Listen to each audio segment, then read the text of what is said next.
அன்பார்ந்த மாணவர்களே வணக்கம்.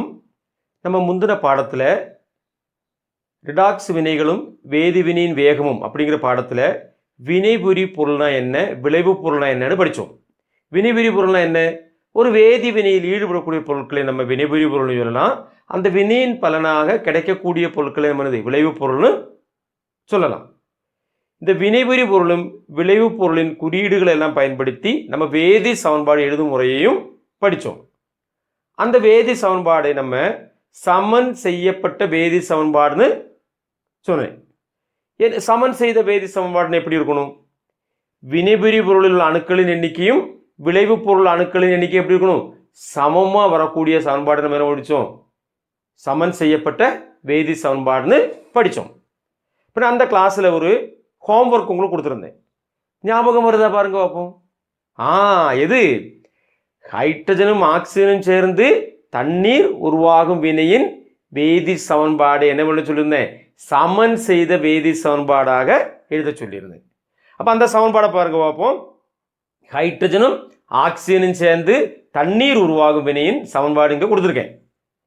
இந்த வினையில் நீங்கள் பரிசோதிச்சங்கன்னா இரு பக்கங்களிலும், அதாவது வினைபுரி பொருள் சைட்லையும் விளைவு பொருள் சைட்லையும் பார்த்தாங்கன்னா அணுக்களின் எண்ணிக்கை எப்படி இருக்கு? ஹைட்ரஜன் அணுக்கள் எண்ணிக்கை வினைபுரி பொருள் சைடில் எத்தனை இருக்கு பார்ப்போம்? H2 2 அணு இருக்கு. விளைவு பொருள் சைடில் எத்தனை இருக்குன்னு 4 ஹைட்ரஜன் அணுக்கள் இருக்கிறது. இனி ஆக்சிஜன் பாருங்க, வினைபுரி பொருள் சைடில் எத்தனை இருக்கு? 2. விளைவு பொருள் சைடில் 2 இருக்குது. இப்போ இங்கே ஆக்சிஜன் எண்ணிக்கை இரு பக்கங்களும் சமமாக இருக்கு. அப்போ அதை நம்ம மாற்றம் ஒன்றும் செய்யண்டாம். ஆனால் எது வித்தியாசமாக இருக்கு? ஹைட்ரஜனின் எண்ணிக்கை விளைவு பொருள் சைடில் 4, வினைபுரி பொருள் சைடில் எத்தனை இருக்கு? 2 இருக்குது. அதை நம்ம கரெக்ட் செய்யணும்ல. அப்போ என்ன செய்தால் போதும்? அப்போ வினைபுரி பொருள் சைடில் ஹைட்ரஜன் எண்ணிக்கை 4 வரணும்னா என்ன செய்யணும்? வினைபுரி பொருள் சைடில் ஹைட்ரஜன் எண்ணிக்கை 4 வரணும்னா எத்தனை மூலக்கூறு ஹைட்ரஜன் எடுத்தால் போதும்? எத்தனை மூலக்கூறு எடுத்தால் போதும்? 2 மூலக்கூறு ஹைட்ரஜன் எடுத்தால் போதும். அப்போ நீங்கள் அந்த ஈக்குவேஷன் ஒன்று மாற்றி எழுதுங்க பார்ப்போம். அந்த சமன்பாடு ஒன்று மாற்றி எழுதுங்க பார்ப்போம். இந்த மாதிரி 2H2 plus O2 gives 2H2O. இப்போ எழுதியிருக்க சமன்பாடில் வினைபுரி பொருள் சைடில் எத்தனை ஹைட்ரஜன் இருக்கு? 4 ஹைட்ரஜன் இருக்கு. விளைவு பொருள் சைடில் எத்தனை ஹைட்ரஜன் இருக்கு? 4 இருக்குது. ஆக்சிஜன் எண்ணிக்கை 2 பக்கங்களும் எப்படி இருக்கு? 2 வச்சிருக்கா? அப்போ இந்த சமன்பாடை நம்ம என்ன பண்ணலாம்? சமன் செய்யப்பட்ட வேதி சமன்பாடுன்னு எழுதலாம். அப்போ நீங்கள் நோட்டில் எழுதியிருக்கிறது சரியா என்பதை இதை பார்த்து நீங்கள் என்ன முடிக்கோங்க, கரெக்ட் செய்து வச்சுக்கோங்க. அதே மாதிரி ரெண்டாவது ஒரு ஈக்குவேஷன் கொடுத்தது என்னது? அலுமினியமும் ஆக்சிஜனும் இணைந்து அலுமினியம் ஆக்சைடு உருவாகும் ஒரு வினையின் சமன்பாடு கொடுத்துருந்தேன். Al plus O2 Al2O3. இந்த சமன்பாடை பரிசோதிக்கும் பொழுதும் இங்கே அலுமினியத்தின் எண்ணிக்கையும் வித்தியாசமாக இருக்கிறது, ஆக்சிஜன் எண்ணிக்கையும் வித்தியாசமாக இருக்கிறது. முதல்ல நம்ம என்ன பண்ண போறோம்னா ஆக்சிஜனின் எண்ணிக்கையை இருபுறங்களில், அதாவது வினைபுரி பொருள் சைட்லையும் விளைவு பொருள் சைட்லையும் என்ன பண்ண போகிறோம்? சமமாக எழுத போகிறோம். இப்போ வினைபுரி பொருள் சைடில் எத்தனை ஆக்சிஜன் இருக்கு? 2. விளைவு பொருள் சைடில் எத்தனை இருக்கு? 3 இருக்கிறது. அப்போ 2 பக்கமே ஆக்சிஜன் எண்ணிக்கை வித்தியாசமாக காணப்படுகிறது. அப்போ இது 2 பக்கங்களிலும் ஆக்சிஜன் எண்ணிக்கை சமமாக வரணும் அப்படின்னாச்சுன்னா இரு புறங்களிலும் ஆக்சிஜன் எண்ணிக்கை எத்தனை வரணும் தெரியுமா? 6 வருத மாதிரி நம்ம என்ன பண்ணணும்? இந்த சமன்பாடை மாற்றி எழுதணும். அப்போ ஆதியம் வினைபுரி பொருள் சைடில் 2 இருக்குது, O2 இருக்குது, அப்படிதானே? அப்போ அங்கே 6 வரணும்னா எத்தனை மூலக்கூறு ஆக்சிஜன் எடுத்தால் போதும்? 3 மூலக்கூறு ஆக்சிஜன் எடுத்தால் போதும்ல. அப்போ 3 மூலக்கூறு ஆக்சிஜனை நம்ம இங்கே வினைபுரி பொருள் சைடில் எடுக்கிறோம். அப்போ வினைபுரி பொருள் சைடில் இப்போ பாருங்கள் எத்தனை ஆக்சிஜன் வந்துட்டு? 6 ஆக்சிஜன் வந்துருச்சு. எண்ணிக்கை ஆக்சிஜன் எண்ணிக்கை எத்தனை 6ன்னு கிடச்சிருச்சு. இப்போ விளைவு பொருள் சைடில் ஆக்சிஜன் எண்ணிக்கை 6 வரணும்னு என்ன பண்ணால் போதும், 2Al2O3ன்னு எழுதுனாங்கன்னா 6 வந்துடும். கிளியராச்சா? 2Al2O3ன்னு எழுதி பாருங்க. அப்போ ஆக்சிஜன் எண்ணிக்கை எத்தனை வந்துடும், 6 வந்துடும். 2 × 3 6 ஆக்சிஜன் அங்கே இருக்குன்னு தெரிஞ்சிருச்சு. அப்போ இப்படி நம்ம எழுதணும்னா ஆக்சிஜன் எண்ணிக்கை இருபுறங்களிலும் சமமாக இருக்கும்.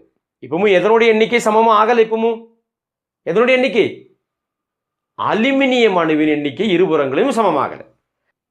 விளைவு பொருள் சைடில் இப்போ எத்தனை அலுமினியம் இருக்கிறது, 4 அலுமினியம் அணுக்கள் இருக்கிறது. அப்போ நம்ம என்ன பண்ணால் போதும், வினைபுரி பொருள் சைடில் 4Al எழுதணும்னா இந்த சமன்பாடு என்ன பண்ணும், சரி செய்த சமன் செய்யப்பட்ட வேதி சமன்பாடாக மாறும். அப்போ நம்ம இந்த ஈக்குவேஷன் எப்படி எழுதலாம், 4Al + 3O2 gives 2Al2O3. இப்போ நீங்கள் எண்ணி பாருங்க, எல்லா பக்கங்கள்லையும் வினைபுரி பொருள் சைட்லையும் விளைவு பொருள் சைட்லையும் ஆக்சிஜன் எண்ணிக்கை 6 கிடைக்கும். அதே மாதிரி அலுமினியம் எண்ணிக்கை இருக்குது 4 இருக்குது. இந்த சமன்பாடு எந்த சமன்பாடு சொல்லலாம், சமன் செய்யப்பட்ட வேதி சமன்பாடுன்னு நம்ம சொல்லலாம். அப்போ இப்போ நம்ம கொடுத்த ஒர்க்கோடைய ஆன்சர் என்னங்கிறது நான் இப்போ சொல்லிட்டேன். இதை நீங்கள் என்ன பண்ணணும், நீங்கள் எழுதுனது மாயிட்டு கம்பேர் பண்ணி அதை என்ன பண்ணணும், கரெக்ட் இது உங்கள் நோட்டில் எழுதி வைக்கணும். இப்போ இந்த கிளாஸில் நம்ம என்ன பண்ண போகிறோம்னா ஒரு வேதி வினையை பார்க்கலாம். மெக்னீசியமும் குளோரினும் வேதிவினைக்கு உட்பட்டு மெக்னீசியம் குளோரைடு உருவாகும் வினையை நம்ம பார்க்க போகிறோம். அப்போ அந்த வினையை விளக்கும் ஒரு சிறு வீடியோவை முதல்ல நம்ம பார்க்கலாம்.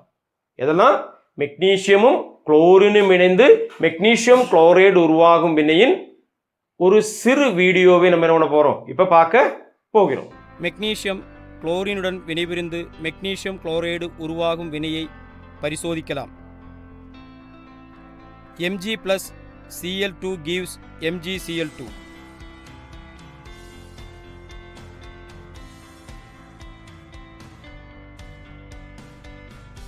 மெக்னீசியத்தின் எலக்ட்ரான் கட்டமைப்பு 2-8-2 ஆகும். வேதி வினையின் பொழுது மெக்னீசியம் எத்தனை எலக்ட்ரான்களை விட்டு கொடுக்கும், எத்தனை மின்னோட்டம் கிடைக்கும்? Mg gives Mg2 + 2 electron. Magnesium அணு வேதிவினையில் ஈடுபடும் பொழுது 2 எலக்ட்ரான்களை விட்டு கொடுத்து 2 நேர்மின்னேற்றத்தை பெற்றுக்கொள்ளுகிறது. இந்த செயல்பாட்டின் வேதி சமன்பாட்டை இவ்வாறு எழுதலாம். Mg gives Mg2 + 2 electron. வேதிவினையில் பங்கு பெறும் பொழுது ஒவ்வொரு குளோரின் அணுவும் எத்தனை எலக்ட்ரான்களை பெற்றுக்கொள்ளுகிறது, பெற்றுக்கொள்ளும் மின்னோட்டம் எத்தனை? குளோரினின் எலக்ட்ரான் கட்டமைப்பு 2-8-7 ஆகும். குளோரின் அணு ஒரு எலக்ட்ரானை பெற்றுக்கொண்டு Cl- அயனியாக மாறுகிறது.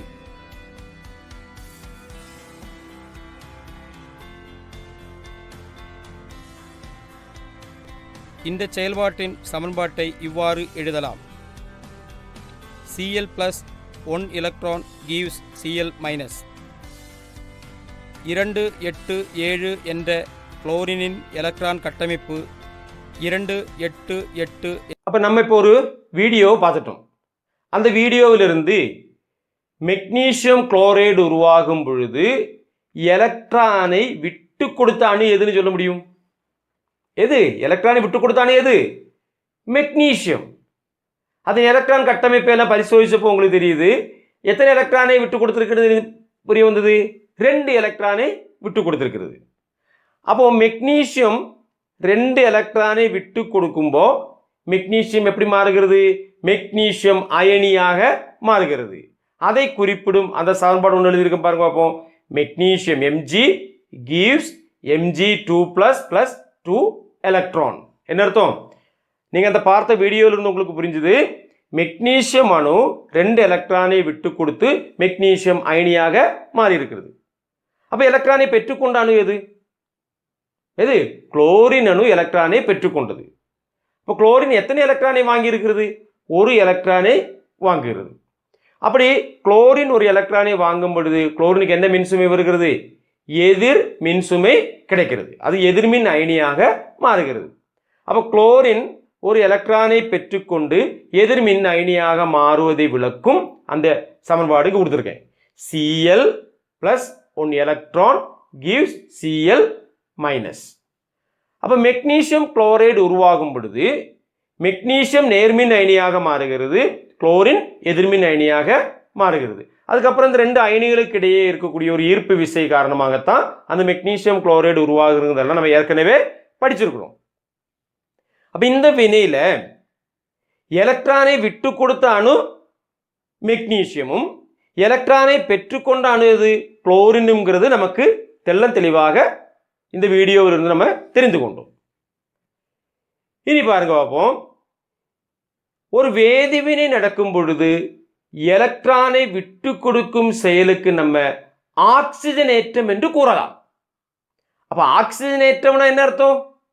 ஒரு வேதிவினையின் பொழுது எலக்ட்ரானை விட்டு கொடுக்கும் செயலுக்கு நம்ம ஆக்சிஜனேற்றம் என்று கூறலாம். அதே மாதிரி வேதிவினையின் பொழுது எலக்ட்ரானை பெற்றுக்கொள்ளும் செயலை நம்ம ஆக்சிஜன் ஒடுக்கம் என்றும் கூறலாம். ஆக்சிஜன் ஒடுக்கம்னா சொல்லுங்க பார்ப்போம்.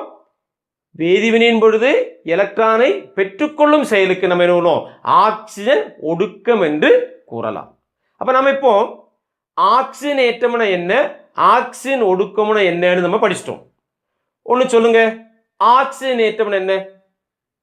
என்னது? எலக்ட்ரானை விட்டு கொடுக்கும் செயலுக்கு ஆக்சிஜன் ஏற்றம் என்றும் எலக்ட்ரானை பெற்றுக்கொள்ளும் செயலுக்கு ஆக்சிஜன் ஒடுக்கும் நம்ம படிச்சிட்டோம். அப்ப நம்ம பார்த்த இந்த வினை பார்த்தப்போ மெக்னீசியம் குளோரைடு உருவாகும் வினை. அதுல ஆக்சிஜன் ஏற்றம் அடைந்த அணு எது? அப்போ எந்த அணு? மெக்னீசியம் அணு ஆக்சிஜன் ஏற்றத்திற்கு உட்படுகிறது. அதான எலக்ட்ரானை விட்டு கொடுத்திருக்கிறது. அப்ப ஆக்சிஜன் ஒடுக்கம் அடைந்த அணு எதுவா இருக்கும்? குளோரின். காரணம் என்ன? குளோரின் எலக்ட்ரானை பெற்றுக் கொண்டிருக்குது, ஒரு எலக்ட்ரானை பெற்றுக் கொண்டிருக்குது. அப்ப மெக்னீசியம் ஆக்சிஜன் ஏற்றம் அடைகிறது, குளோரின் ஆக்சிஜன் ஒடுக்க வினைக்கு உட்படுகிறது. ஆக்சிஜன் ஏற்ற வினைக்கு காரணமான அணுவை நம்ம ஆக்சிஜன் ஏற்றி என்று கூறலாம். அதே மாதிரி ஆக்சிஜன் ஒடுக்க வினைக்கு காரணமான அணுவை ஆக்சிஜன் ஒடுக்கி என்றும் கூறலாம். அப்ப நம்ம ரெண்டு வாக்கு படிச்சுட்டு வைப்போம். ஆக்சிஜன் ஏற்றி, ஆக்சிஜன் ஒடுக்கி. ஆக்சிஜன் ஏற்றினா என்ன? ஆக்சிஜன் ஏற்ற வினைக்கு காரணமான அணுவை நம்ம சொல்லலாம் ஆக்சிஜன் ஏற்றி என்றும், ஆக்சிஜன் ஒடுக்க வினைக்கு காரணமான அணுவை ஆக்சிஜன் ஒடுக்கி என்றும் கூறலாம். இப்போ நம்ம பார்த்த இந்த ஒரு சமன்பாடு இருக்குல்ல, இப்போ மெக்னீசியம் குளோரினும் இணைந்து மெக்னீசியம் குளோரைடு உருவாகும் வினையை பார்த்தோம்ல, அதில் மெக்னீசியம் ஆக்சிஜன் ஏற்றத்திற்கு உட்படுகிறது, குளோரின் ஆக்சிஜன் ஒடுக்க வினைக்கு உட்படுகிறது. இந்த மெக்னீசியத்தின் ஆக்சிஜன் ஏற்றத்திற்கு காரணமான அணு எதுவா இருக்குங்க? குளோரின். அப்ப குளோரின் இந்த வினையில் நம்ம என்ன சொல்லலாம்? ஆக்சிஜன் ஏற்றி என்று கூறலாம். அதே மாதிரி குளோரின் இங்க ஆக்சிஜன் ஒடுக்க வினைக்கு உட்படுகிறது படிச்சோம். அப்ப குளோரினின் ஆக்சிஜன் ஒடுக்க வினைக்கு காரணமான அணு எதுவா இருக்கும்? மெக்னீசியம். அப்ப மெக்னீசியத்தை நம்ம இந்த வினையில் என்ன சொல்லலாம்? ஆக்சிஜன் ஒடுக்கியாக சொல்லலாம். அப்ப நம்ம இந்த வினையை பகுப்பாய்வு செய்திலிருந்து ஆக்சிஜன் ஏற்றம் அடைந்த அணு எதுன்னு உங்களுக்கு சொல்ல முடியுமில்ல? எது? மெக்னீசியம். ஆக்சிஜன் ஒடுக்கம் அடைந்த அணு எது? குளோரின். ஆக்சிஜன் ஏற்றியது குளோரின். ஆக்சிஜன் ஒடுக்கியோ மெக்னீசியம். அப்ப இந்த மாதிரி ஒரு வேதிவினை தந்திருந்தாங்கன்னா அந்த வேதிவினையிலிருந்து ஆக்சிஜன் ஏற்றம் அடைந்த அணு எது, ஆக்சிஜன் ஒடுக்கம் அடைந்த அணு எது, ஆக்சிஜன் ஏற்றியது, ஆக்சிஜன் ஒடுக்கியது நல்லா கண்டுபிடிக்க முடியுமா? முடியாதா? முடியும். அப்ப இதை விளக்கும் அடுத்த ஒரு எக்ஸாம்பிளை நம்ம பார்க்கலாம். ஒரு சின்ன வீடியோவை இப்போ பார்க்க போறோம். சோடியமும் புளோரினும் இணைந்து சோடியம் புளோரைடு உருவாகும் வினையில் ஆக்சிஜன் ஏற்றி ஆக்சிஜன் ஒடுக்கி எவை என கண்டுபிடிக்கவும். 2Na plus F2 gives 2NaF. Sodium ஒரு எலக்ட்ரானை விட்டு கொடுத்து சோடியம் அயனியாகவும், புளோரின் ஒரு எலக்ட்ரானை பெற்றுக்கொண்டு புளோரின் அயனியாகவும் மாறுகிறது. Na gives Na plus 1 electron. F plus 1 electron gives F minus. இங்கு ஆக்சிஜனேற்றம் நிகழ்ந்த அணு எது? ஆக்சிஜன் ஒடுக்கம் நிகழ்ந்த அணு எது? ஆக்சிஜன் ஏற்றி எது? ஆக்சிஜன் ஒடுக்கி எது? நமக்கு கண்டுபிடிக்கலாம். இந்த வேதிவினையில் சோடியம் எலக்ட்ரானை விட்டு கொடுப்பதனால் சோடியத்திற்கு ஆக்சிஜன் ஏற்றமும் புளோரின் எலக்ட்ரானை பெற்றுக்கொள்வதனால் அதற்கு ஆக்சிஜன் ஒடுக்கமும் நிகழ்கிறது. ஆகவே சோடியம் ஆக்சிஜன் ஒடுக்கியாகவும் புளோரின் அணு ஆக்சிஜன் ஏற்றியாகவும் இந்த வினையில் செயல்படுகிறது. சோடியமும் புளோரினும் இணைந்து சோடியம் புளோரைடு உருவாகும் வினையை பார்த்தோம். அந்த வினையில ஆக்சிஜன் ஏற்றம் அடைந்த அணு எது? எது? சோடியம் அணு. ஆக்சிஜன் ஒடுக்கம் அடைந்த அணு எது? புளோரின் அணு. அங்க ஆக்சிஜன் ஏற்றியது புளோரின், ஆக்சிஜன் ஒடுக்கியது சோடியம். அப்ப இதே மாதிரி நான் இப்போ ஒரு சமன்பாடு கொடுத்துருக்கேன். அந்த சமன்பாடை பகுப்பாய்வு செய்து நீங்க என்ன பண்ணணும்? அந்த அட்டவணையை நிரப்பணும். எந்த சமன்பாடு பாருங்க, மெக்னீசியமும் புளோரினும் இணைந்து மெக்னீசியம் புளோரைடு உருவாகும் வினைக்க சமன்பாடு கொடுத்துருக்கேன். அந்த அட்டவணையை பார்த்து அதில் ஆக்சிஜன் ஏற்றம் அடைந்த அணு எது, ஆக்சிஜன் ஏற்ற சமன்பாடு, அதே மாதிரி ஆக்சிஜன் ஒடுக்கம் அடைந்த அணு எது, ஆக்சிஜன் ஒடுக்க வினையின் சமன்பாடு, ஆக்சிஜன் ஏற்றி ஆக்சிஜன் ஒடுக்கி ஆகியவற்றை கண்டுபிடிச்சு இந்த அட்டவணை என்ன நீங்க நிரப்பணும். சொல்லலாம்ல? இப்போ நம்ம என்னெல்லாம் பார்த்துட்டோம்னு சொல்லுங்க பார்ப்போம். ஆக்சிஜன் ஏற்ற வினைனா என்ன, ஆக்சிஜன் ஒடுக்க வினைனா என்னன்னு படித்தோம். அதே மாதிரி ஆக்சிஜன் ஏற்றி ஆக்சிஜன் ஒடுக்கினெல்லாம் நம்ம படிச்சுட்டோம். இதை நீங்கள் உங்கள் நோட்டில் என்ன பண்ணணும்? குறித்து வைக்கணும். ஆக்சிஜன் ஏற்றம்னா எலக்ட்ரானை விட்டு கொடுக்கும் வினைக்கு ஆக்சிஜன் ஏற்றம் என்றும், ஆக்சிஜன் ஒடுக்கம்னா எலக்ட்ரானை பெற்றுக்கொள்ளும் வினையை ஆக்சிஜன் ஒடுக்க வினை என்றும் கூறலாம். ஆக்சிஜன் ஏற்ற வினைக்கு காரணமான அணுவை என்ன ஆக்சிஜன் ஏற்றி என்று கூறலாம். ஆக்சிஜன் ஒடுக்க வினைக்கு காரணமான அணுவை என்னது? ஆக்சிஜன் ஒடுக்கி என்றும் கூறலாம். இனி பாருங்க, ஒரு வேதி வினையில ஆக்சிஜன் ஏற்றத்திற்கு உட்படும் அணு ஆக்சிஜன் ஒடுக்கியாக செயல்படும். அதே மாதிரி ஆக்சிஜன் ஒடுக்க வினைக்கு உட்படும் அணு எதா இருக்கும்? ஆக்சிஜன் ஏற்றியாக செயல்படும். இதை நீங்க உங்க நோட்ல குறிச்சு வச்சுக்கோங்க. ஒரு பொருளில் உள்ள எல்லா பிணைப்புகளையும் அயனிகளாக கருதினால் ஒவ்வொரு அணுவிலும் நிலை கொள்ளும் மின்னேற்றத்தை நம்ம ஆக்சிஜனேற்ற எண் என்று கூறலாம்.